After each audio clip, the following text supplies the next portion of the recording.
Hi friend, நம்ம ஆடுலாம் அடர் தீவனம் சாப்பிட்றதுக்கு ரெடியாக நிற்கிறாங்க.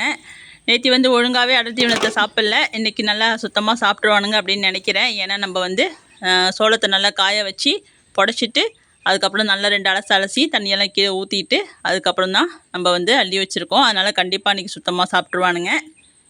இன்றைக்கி அவங்க வெளியில் போயிருந்ததுனால நான் ஒண்டி தான் அள்ளி வச்சேன். எல்லாத்தையும் அள்ளி வச்சு தின்னுட்டுருக்கானுங்க. திங்கிற வேகத்தை பார்த்தா சுத்தமாக தின்னு முடிச்சிடுவானுங்க அப்படின்னு நினைக்கிறேன். நம்ம தாலாட்டு மட்டும் ரவுண்ட் அடிச்சுட்டே இருக்கிறாங்க.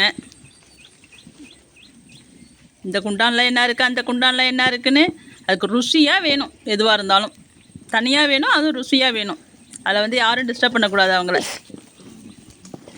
நேற்று ஒருத்தவங்க கமெண்டில் ஒரு 2 கொஸ்டின் கேட்டிருந்தாங்க. அதுக்கு வந்து இந்த வீடியோவில் பார்ப்போம்.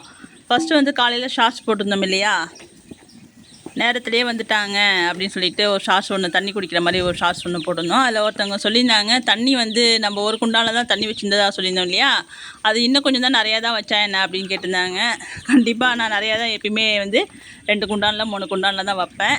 இன்றைக்கி வந்து ஆடுங்க வந்து நேரத்துலேயே வந்துட்டானுங்க. காலையில் போன வேகத்தையே திரும்பிட்டானுங்க. நம்ம ஆடுங்க போணுச்சுன்னா ஒரு 2 மணி நேரம், ஒரு 2.5 மணி நேரம், 3 மணி நேரம் திட்டத்தட்ட மேய்ஞ்சிட்டு தான் வருவானுங்க. போன வேகத்துக்கே ஒரு 1/2 மணி நேரம், 3/4 மணி நேரத்துலேயே திரும்பி வந்துடுச்சுங்க ஆடுங்க. ஏன் அப்படின்னு பார்த்தீங்கன்னா, ஆடு பிடிக்கிறதுக்கு ஆள் வந்துட்டாங்க. நம்ம 2 ஆடு கொடுக்கறதா சொல்லியிருந்தோம் இல்லையா, நேற்று கூட சொல்லியிருந்தோம். அது வந்து இன்னும் ஓட்டலை அப்படின்னு சொல்லியிருந்தோம். அந்த ஆடு பிடிக்கிறதுக்காக காலையிலேயே ஃபோன் அடிச்சுட்டாங்க, வந்து ஆடு பிடிக்கிறதுக்காக வரேன்ப்பா அப்படின்னு சொன்னதும் ஆடை வந்து ஓட்டிகிட்டு வந்துட்டாங்க நேரத்துலேயேவுங்க.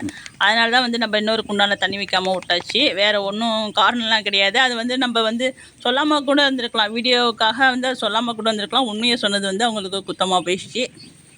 அவங்களும் ஒன்றும் குத்தமாக சொல்லலை, இன்னும் கொஞ்சம் நிறையா தான் வச்சா என்னன்னு சொல்லியிருந்தாங்க.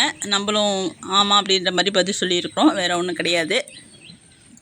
இப்போ வந்து அடர் தீவனம் சாப்பிட்டுருக்கானுங்க இல்லையா, அதில் வந்து அந்த 2 பேருமே இல்லை. காலையிலே வந்து ஆடு வந்து பிடிச்சிட்டு போயிட்டாங்க. அந்த வீடியோ வந்து நம்ம நாளைக்கு பார்க்கலாம். எந்த ஆடு நம்ம கொடுத்துருக்கோங்கிறத வந்து நாளைக்கு பார்ப்போம். இன்றைக்கி 2 பேர் வந்து கொஸ்டின் கேட்டிருக்காங்க. அதாவது ஒரே ஆள் தான் 2 கொஸ்டின் கேட்டிருக்காங்க. அந்த வீடியோவுக்கு மட்டும் நம்ம இப்போ இந்த வீடியோவில் பதிலை பார்ப்போம். என்ன கேட்டிருந்தாங்க அப்படின்னு பார்த்தீங்கன்னா, அக்கா என்னோடய ஆடு குட்டி போட்டு 18 நாள் ஆகுதுங்க்கா. இப்போ வந்து ரத்தமாக ஜெல்லு மாதிரி ஒரு திரவமாக வந்துட்டுருக்கு பின்பகுதியில் அப்படின்னு சொல்லி கேட்டிருந்தாங்க. இப்போ நம்ம ஆடுங்கெல்லாம் குட்டி போட்டுச்சுன்னா வந்து எல்லா கழிவுகளும் வந்து அந்த குட்டி போட்ட அன்றைக்கே வந்து வெளியில் வருமானு கேட்டால் கண்டிப்பாக வராது.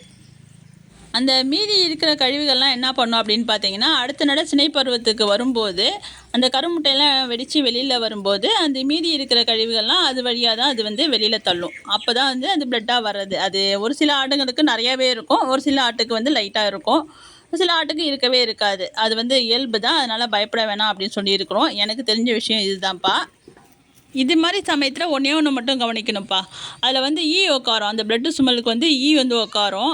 உட்காந்துச்சுன்னா வந்து முட்டை வச்சு குஞ்சு பொறிச்சு புழு வைக்க ஆரம்பிச்சிடும். வாழை வந்து ஓட்டை போட்டுரும். வாழையோ இல்லை ஆசனவாய் பகுதியோ வந்து ஓட்டை போட்டு உள்ளார வந்து முட்டையை வச்சு புழு வைக்க ஆரம்பிச்சிடும். அது மட்டும் உட்காரம மட்டும் நம்ம வந்து அந்த இடத்த கொஞ்சம் தொடச்சி விட்டு மஞ்சள் அது மாதிரிலாம் போட்டு க்ளீனாக வச்சுக்கிட்டோம்னா, அது ஈலாம் உட்காந்து ஓட்டை போட்டு முட்டை வச்சு புழுவாக வச்சுச்சுன்னு வச்சுக்கோங்க, அதை வந்து நம்ம சரி பண்ணுறது பெரிய விஷயமா இருக்கும். அதனால் அதை மட்டும் நோட் பண்ணிக்கோங்க. உட்காராமல் பார்த்துக்கோங்க. அதுக்கு என்ன செய்யணுமோ அதை மட்டும் செஞ்சு விடுங்க ஆட்டுக்கு. 2வதாக என்ன கேட்டிருக்காங்க அப்படின்னு பார்த்தீங்கன்னா, அக்கா கீரிப்பூச்சி மருந்து இருக்குது, இப்போ வந்து ஆட்டுக்கு கொடுக்கலாமா, கொடுக்கலான்னா எத்தனை ml கொடுக்கணும் அப்படின்னு சொல்லுங்கள் அப்படின்னு சொல்லியிருக்காங்க. கண்டிப்பாக வந்து ஆடுங்க குட்டி போட்ட உடனே ஒரு 10 நாளுக்கு அப்புறம் வந்து நம்ம கீரிப்பூச்சி மருந்து கொடுக்கறது ரொம்ப நல்லது. அடுத்த சினை பருவத்துக்கு வரத்துக்கு முன்னாடியே வந்து நம்ம கீரிப்பூச்சி மருந்து போட்டணும். அதான் 10 நாளைக்கு மேலே ஒரு 15 நாளைக்குள்ளார போட்டோம்னா அது வந்து கரெக்டாக இருக்கும். கண்டிப்பாக வந்து நீங்கள் இந்த டயத்தில் போடுறது ரொம்ப நல்லது. அளவு வந்து கேட்டிருக்கீங்க. அளவு வந்து நம்ம சொல்ல முடியாதுப்பா. ஏன்னா நாங்கள் வளர்க்குறது நாட்டாடு, நீங்கள் வளர்க்குறது எந்த ஆடுன்னு தெரியாது எனக்கு. தெரிஞ்சாலுமே சொல்ல முடியாது. ஏன் அப்படின்னு பார்த்தீங்கன்னா, ஒவ்வொரு கம்பெனி மருந்தும் ஒவ்வொரு விதமான பவர் இருக்கும் இல்லையா. எல்லாமே கீரிப்பூச்சி மருந்து தான், ஆனால் சினையாட்டுக்குன்னு போடுறதுக்குன்னு தனியாக இருக்குது. பொதுவாக ஜென்ரலாக எல்லாத்துக்கும் போடுற மாதிரி ஒரு கீரிப்பூச்சி மருந்து இருக்குது. பல விதமான மருந்து இருக்குது. சில மருந்து வந்து பவர் வந்து டோசேஜ் வந்து அதிகமாக இருக்கும், சில மருந்து வந்து கம்மியாக இருக்கும். அதனால் நீங்கள் வாங்குகிற இடத்துல என் ஆடு வந்து இந்த ரகமான ஆடு இத்தனை கிலோ கணக்கில் தான் கொடுப்பாங்க மருந்து. வந்து இத்தனை கிலோவுக்கு இத்தனை mlங்கிற கணக்குக்கு தான் வந்து நம்ம வந்து மருந்து போடுவோம். அதனால் நீங்கள் வாங்குகிற இடத்துல தெளிவாக சொல்லி மருந்தை வாங்குங்க. என் ஆடு வந்து குட்டி போட்டு இத்தனை நாள் ஆகுதுங்க அப்படின்னு சொல்லி கேட்டு வாங்குங்க. அதுமாரி குட்டி போட்ட ஆட்டுக்கு போடலாமா அப்படின்னு கேட்டு வாங்குங்க. ஏன்னா எல்லா விஷயத்தையும் நம்ம தான்ப்பா தெளிவாக சொல்லி மருந்து வாங்கணும். அவங்க கொடுக்குறவங்க வந்து எதுவுமே கேட்காம கொடுத்துருவாங்க. நம்மளும் போட்டுருவோம். அதில் வந்து தப்பு நடக்கும். அதனால் எல்லா விளக்கத்தையும் நம்ம தான் சொல்லி நம்ம தான் தெளிவாக இருந்து வந்து மருந்து வாங்கிக்கணும். இவ்வளோ தான்ப்பா விஷயம். எனக்கு தெரிஞ்ச விஷயத்த சொல்லியிருக்கிறேன். இதை பற்றி இன்னும் வேறு விஷயங்கள் ஏதாச்சும் இருந்துச்சுன்னா கண்டிப்பாக எனக்கும் கமெண்டில் வந்து தெரியப்படுத்துங்க. பார்க்குறவங்க கண்டிப்பாக எனக்கும் சொல்லித்தாங்க. கமெண்டில் வந்து ஃபோன் நம்பர் கேட்டிருந்தாங்க. நம்ம வந்து ஏதாச்சும் டவுட்னா கமெண்ட்லேயே கேளுங்க. நான் வந்து கண்டிப்பாக ரிப்ளை பண்ணுறேன் அப்படின்னு சொல்லியிருந்தேன். நைட்டே நம்ம வந்து சொல்லியாச்சு. எதுக்கும் பயப்படாதீங்க. அது ஒன்றும் பெரிய விஷயம் இல்லை அப்படின்னு சொல்லியிருக்கிறோம். அதனால் வந்து நம்ம வந்து வீடியோவில் வந்து விஷயத்த சொல்லியாச்சு. நம்ம வீடியோ பிடிச்சிருந்துச்சுன்னா லைக் பண்ணுங்கள், ஷேர் பண்ணுங்கள், கமெண்ட் பண்ணுங்கள், சப்ஸ்கிரைப் பண்ணுங்கப்பா.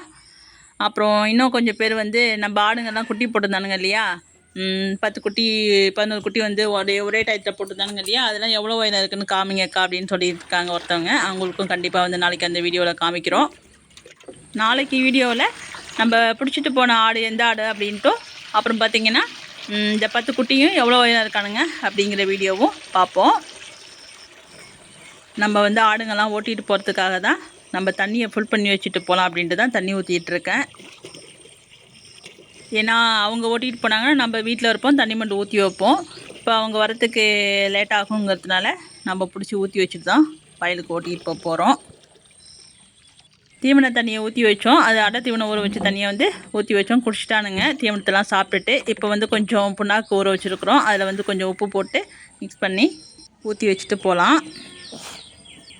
இது வந்து நான் காலையிலேயே ஊற வச்சேன். அப்பப்போ கலந்து கொஞ்சம் வச்சுட்டேன். இது வந்து அடி புண்ணாக்கு எல்லாம் ஓரளவுக்கு ஊறிடுச்சு. இதையும் நம்ம கரைச்சி ஊற்றி வச்சுட்டு போனோம்னா வந்து குடிச்சிடுவானுங்க கடன்னு.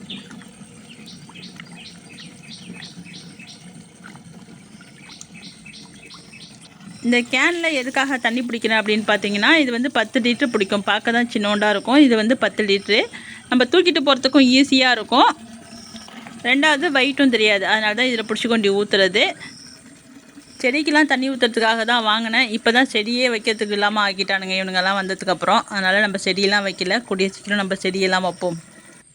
அது நுனியில் வந்து புனல் மாதிரி ஒன்று இருக்கும். அந்த வந்து நம்ம கீரை விதைலாம் விட்டுருந்தோம்னா அதால் தண்ணி தெளிக்கும் போது வந்து கீரை விதைலாம் பெறலாமல் அழகாக வந்து தண்ணி தெளிக்கும். அதுக்காக தான் வாங்கினேன். அந்த புனல் மாதிரி இருக்கிற பகுதியை வந்து நம்ம சின்ன பிள்ளையாக இருக்கும்போது நம்ம 2 பேர் இருக்கானுங்க இல்லையா, அவங்க எடுத்துகிட்டு போய் கடிச்சு உதறி போட்டானுங்க. அது வந்து இல்லாததுனால செடிக்கு வந்து நம்ம பெரிய செடிக்கு மட்டும்தான் இதெல்லாம் தண்ணி ஊற்ற முடியாது. நம்ம கீரை விதை மற்ற விதைலாம் விட்டோம்னா இதில் வந்து இப்போ தண்ணி ஊற்ற முடியல. அதனால் இப்போ வந்து இதுக்கு யூஸ் பண்ணிக்கிட்டு இருக்கேன்.